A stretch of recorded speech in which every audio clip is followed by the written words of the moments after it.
Ngayon, gumagawa tayo ng king's cake. So, we have butter, sugar, vanilla beans. So, halo-halo lang natin dyan. Tapos, haluin ng maayos until mag-fluffy siya. Then, you can add gradually the eggs. After, ilagay ang almond powder hanggang bilugin mo at ilagay mo sa freezer.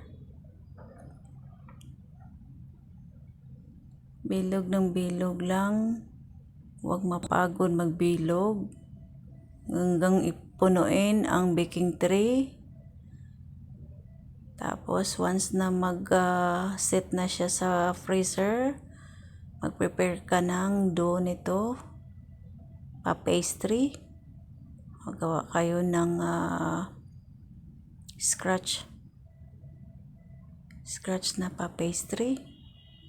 Medyo matrabaho pero masarap siya. So ito yung tinatawag na dessert na festive season, king's cake. Ito usually after ng New Year.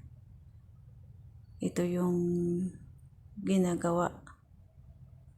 Ang mga French people, they really like the king's cake. So ganito lang paggawa. Lagyan ng itlog sa side.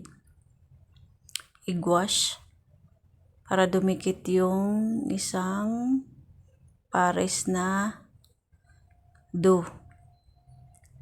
So napaka-simple lang siya gawin pero medyo mahirap.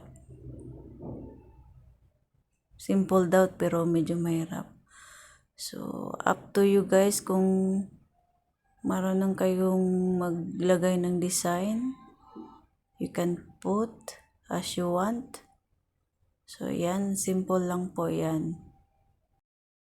This is the finished product of king's cake, the traditional of festive season.